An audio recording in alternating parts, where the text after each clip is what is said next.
কে আপনাদেরকে এই কাজে বাধা দিচ্ছে তাদের নাম বলে তারপর আপনাকে পদত্যাগ করতে হবে, তার আগে কোনো পদত্যাগ করবে না।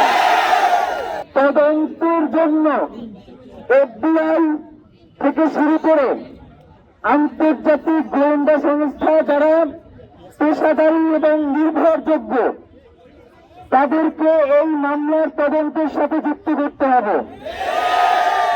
এটা হচ্ছে আমাদের প্রথম এবং প্রধান দাবি। আমাদের দ্বিতীয় দাবি ছিল সিভিল মিলিটারি ইন্টেলিজেন্সের মধ্যে ঘাপটি মেরে বসে থাকা আওয়ামী দোষরদের দ্রুত গ্রেফতার করে বিচারের মুখোমুখি করতে হবে।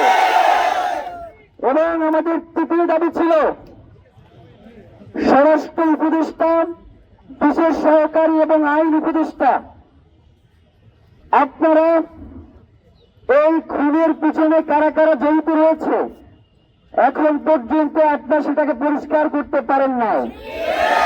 সুতরাং আপনাদের কি কি অপরাধতা রয়েছে এটা পরিষ্কার করবার ক্ষেত্রে কোথায় কোথায় আপনারা বাধাগ্রস্ত হচ্ছেন, কে কে আপনাদেরকে এই কাজে বাধা দিচ্ছে তাদের নাম বলে তারপর আপনাকে পদত্যাগ করতে হবে, তার আগে কোনো পদত্যাগ করবে না।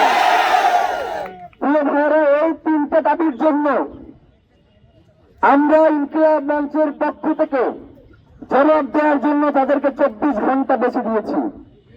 24 ঘন্টার মধ্যে স্বরাষ্ট্র উপদেষ্টা, বিশেষ সহকারী আইন উপদেষ্টা তারা আপনাদের এই মিডিয়াকে ডেকে বলবেন যে তারা এর পরিপ্রেক্ষিতে কি ব্যবস্থা গ্রহণ করেছেন। যদি তারা গতকালকে যেই কার্যক্রম ঘটিয়েছে তার মতো দুঃসাহস দেখায়, তারা যদি নিজেরা উপস্থিত না থেকে ওসমান হাদির এই হত্যাকাণ্ডকে লঘু করবার জন্য অতিরিক্ত আইজিপিকে দিয়ে বক্তব্য দেওয়ায়, তাহলে আমরা এমন কথা বলবো যাতে আপনি আর ক্ষমতার চেয়ারে থাকবেন না।